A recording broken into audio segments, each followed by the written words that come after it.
All right, we're back here and we are putting together this GIO engine.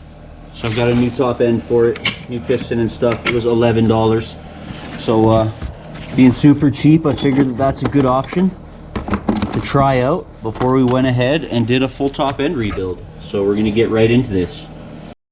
Just a quick preface before we get started. This video was pulled from a corrupted drive and unfortunately not all of the footage survived. I will do my best with the footage I was able to save. The camera angles and sound may not be ideal, but the information is still valuable and useful, so use it as a guide to put your GIO engine back together. So this is the piston that came out, as you can tell.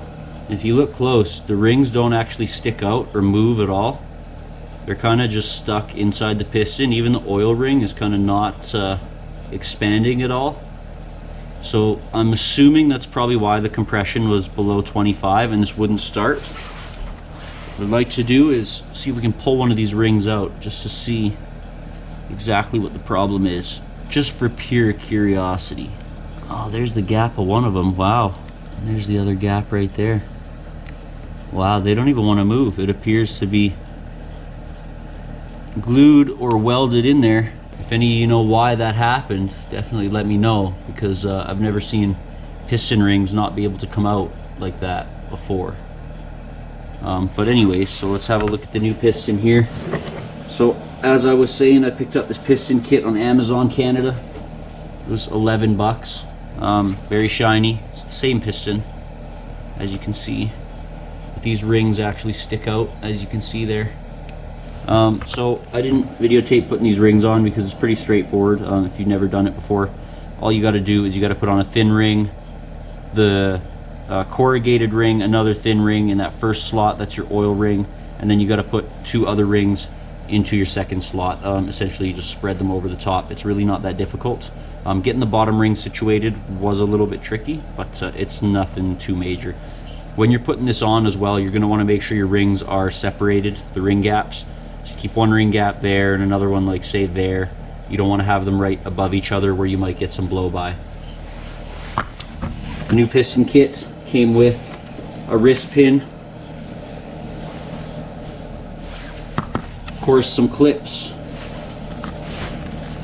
and yeah, so we're going to install that. Now there's no bearing in here, it's just the bushing. So what we're going to do is essentially jam this cloth in here again to make sure we're not going to lose anything down in the hole, using a bottle there to kind of support the engine up a little bit. And I'm actually going to use, I think, the old wrist pins, just because these ones are the G clips. Give you a bit of a better view on that there. See how they have the inner piece on them? I just feel like that's not quite necessary. So we're going to go ahead with the original clips that are on there.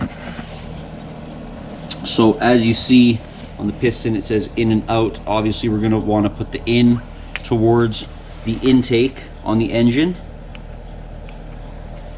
Want to line that all up and then push your wrist pin through.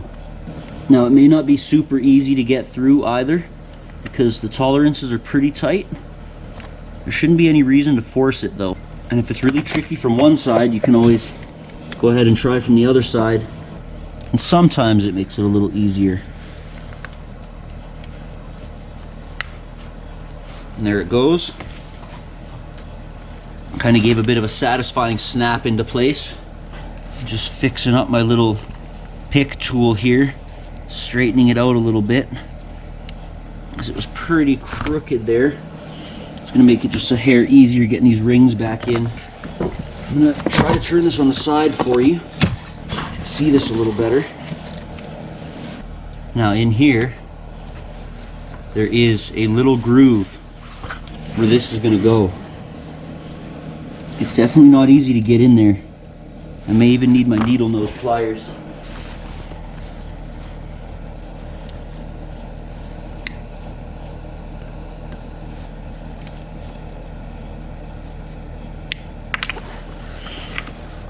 And see, that right there, folks, is why it's critically important that you don't let anything fall in the engine. This is really tricky work. If you lose one of these things, it's quite a pain in the ass to get it out of the bottom end.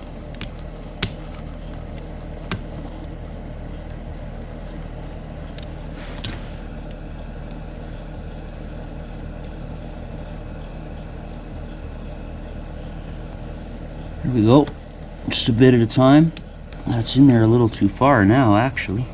But we can go ahead and use the wrist pin, which I've pushed a little further in there, to kind of help bring this up and bring it into place. Here we go. A nice satisfying little snap. I'm going to turn the engine over.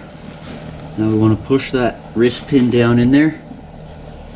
Just make sure you're cleaning everything off as you go. Dirt likes to collect on stuff and can cause you some problems later down the road.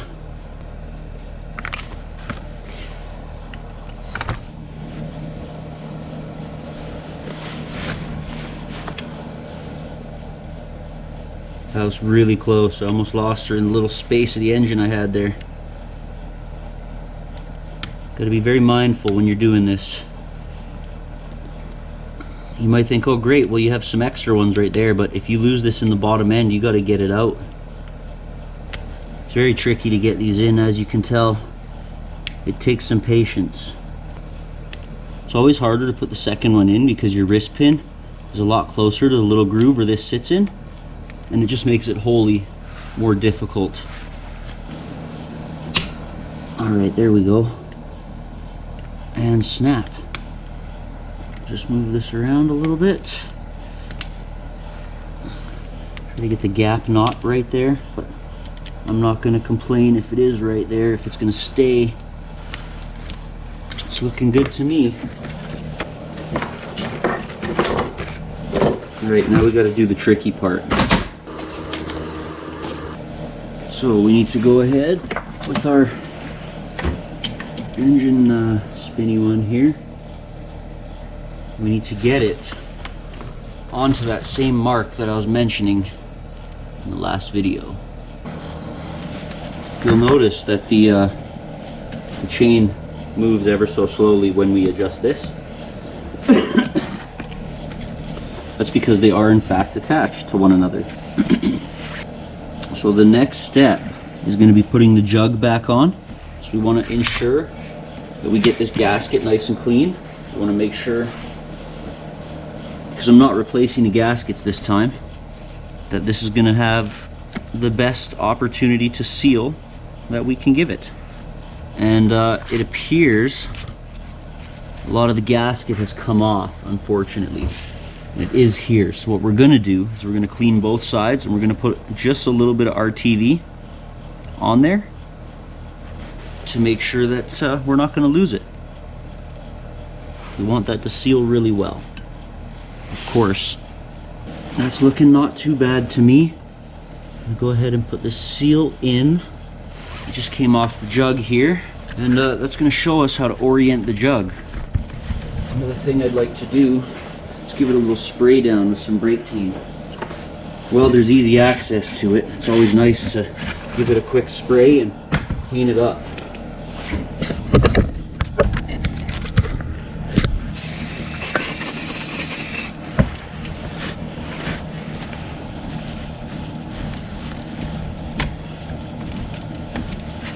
Gets rid of the oil and the grease and makes it a little nicer to handle. You can even go as far as to get in there and wipe it out a little bit, but I don't really see a huge point. It's all pretty clean in there. I guess it all depends on the condition of the engine that you have. So the fun part is, of course, getting the piston into the jug. It's not necessarily easy, and of course we have to account for all this other good stuff here, including the chain tensioner and the cam chain, and yeah, all those goodies. I want to point out there's another gear right in here. Make sure you can see that, and it moves side to side. You're going to want to make sure that that's connecting with the chain, or you're going to have some problems down the road.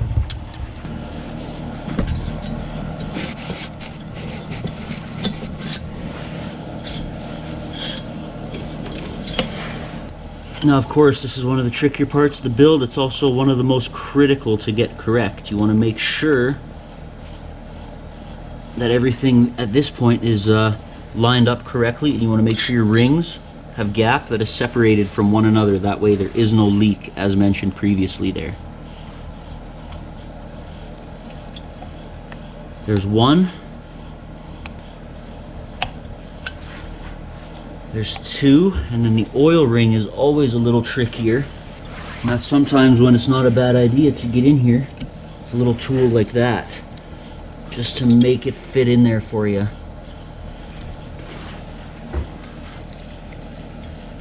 Now that's gonna have to go in pretty much completely straight. And if you're struggling, it's not a bad idea to throw a drop of oil on there. Make it just a little easier.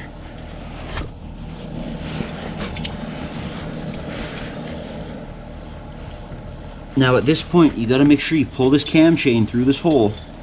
Otherwise your engine is not gonna go together properly.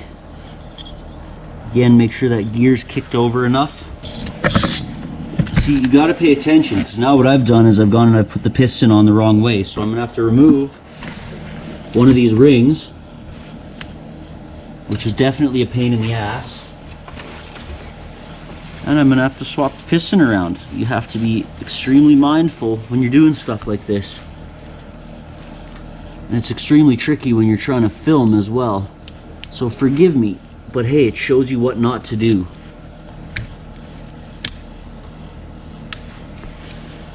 That's not good. I mean, it's okay because we have some extra ones, but yeah, that doesn't usually happen, I'm not gonna lie. See, now we just gotta flick that guy around. Now we take the wrist pin, put that back in there. Right, now we're gonna have to grab one of these, the new ones here. Now these ones will be a little easier to put on. And these are actually what we tend to prefer for motorized bikes, is the G style clips. See, these G clips you can grab from the middle and then just twist into place like that.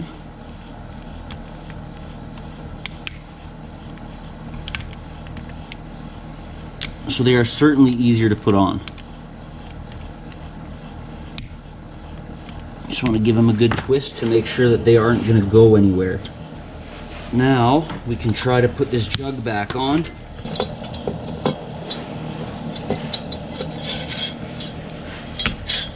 Let's actually put some more oil on this right now while we can. Just makes it a little easier. Go ahead and feed this chain right away.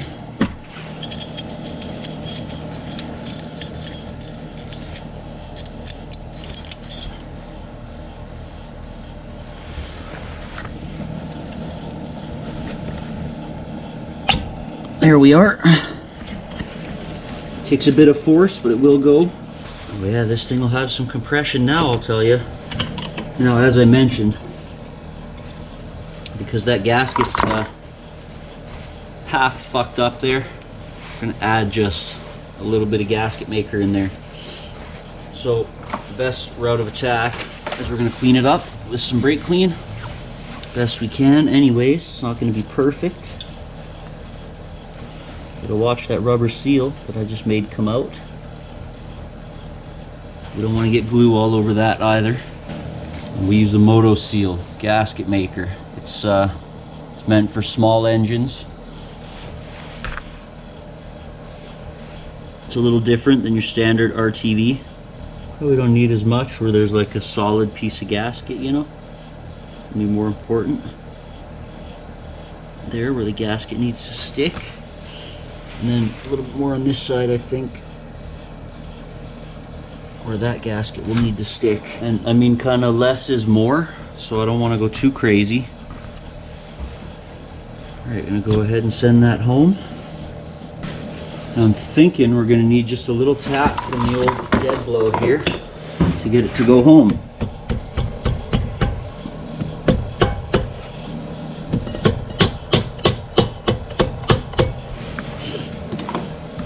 We're going to turn the engine over. Just going to push the piston.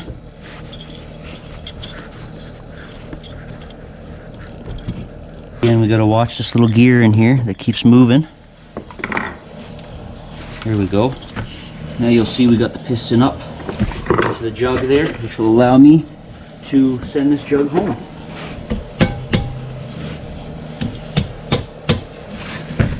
Yes, of course, what's stopping me is the starter. which on the way in, or pulling this apart I should say, it was also a royal pain in the ass. You can get it just enough.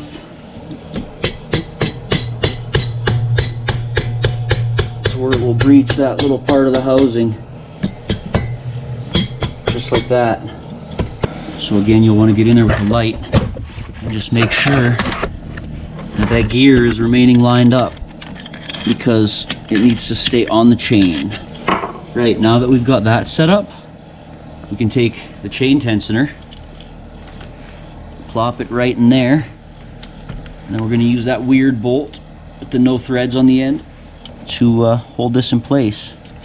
Now of course you don't want to lose it down in there like I've just about done. We're going to go ahead and get the one that we marked with the red on it there. We're going to get that back in here. It's going to secure our jug to the base. And then on to the next step, we're going to grab the top end, the head here. You got to be careful with these little dowels. Look like that. There's a few of them. You don't want to lose them. They're important. And when you're doing this, you got to get the cam chain up here. We want to ensure that everything is lined up here. Saying what the problem here is, a lot of times these engine studs, they just kind of need to be wriggled to all kind of fit, because they're a bit springy.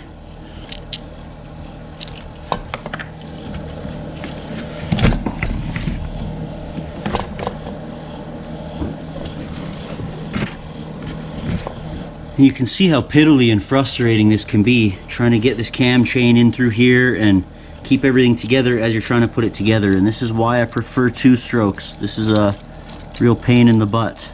Just gonna give her a little tap with the mallet and see if we can't get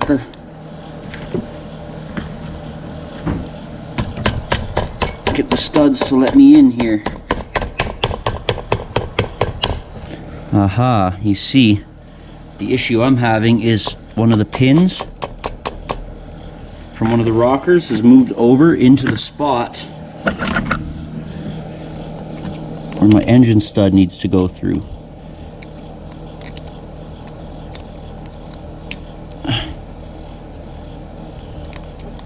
Aha, see, there you go. Now that we've got that on there, we can focus on the next step, which is going to be installing the cam gear.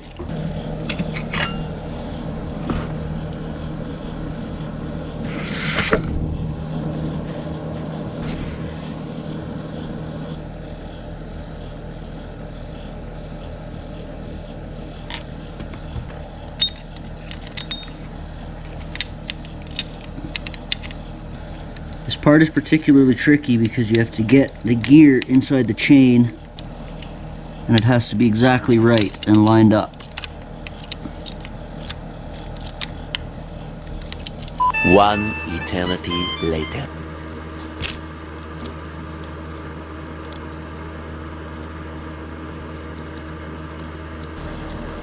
And see, I've got it. So right now it's actually off by about 1, and that's not really gonna work.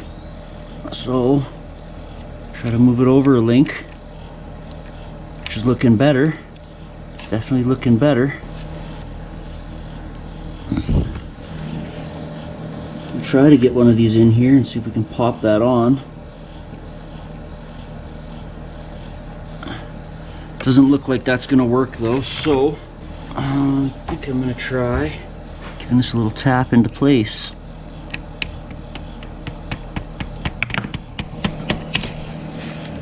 Whoa. Oh, it's so dang close. I fucking almost got it.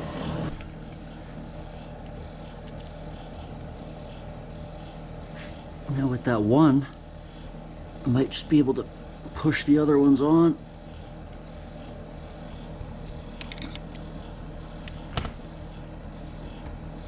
There we go. Got her on there.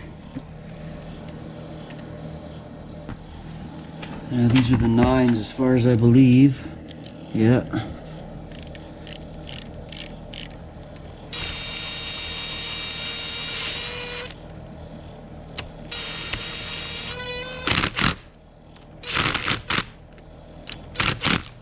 There, now that's lined up with our mark down here in the crankcase.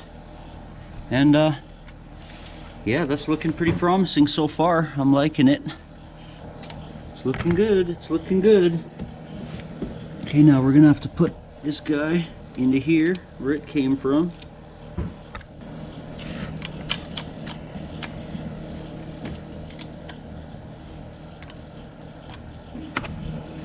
Now there's not too many more things to do here before we finish this off, actually. We do have one more long bolt.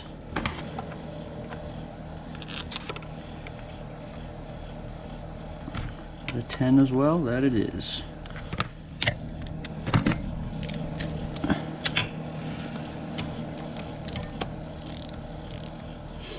So what we need to do now is we need to put the valve cover back on, and we need to put the starter back together, and then we can check the valves. But even before we do that, I think we'll do a compression test just to see a compression test that reads properly. Should give me a pretty good indication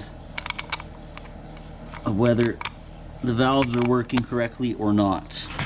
Now you don't want to forget those washers. They're your spacers for your cap nuts. Put the cap nuts back on. I'm going to just cinch them up real light. You always want to go in a cross pattern. So we don't want to bend anything. We don't want to bend the head, the jug, the valve cover. Now if you're building a motor proper, you should check your torque specifications, but I'm not going to bother with that right now. Stay tuned for part 3. Join me as I reassemble the starter, bypass unnecessary electronics, and attempt to start the engine. If you enjoyed this video or found the information valuable, please leave me a like. If you didn't, leave me a dislike. I can still see them. And check out my merch booth to rock some killer Khaos Bikes swag. store.streamelements.com/Khaos Bikes. Check out my other channel for some brand new crypto and gaming content, youtube.com/KhaosDubs. And thanks for watching. We'll see you in the next one.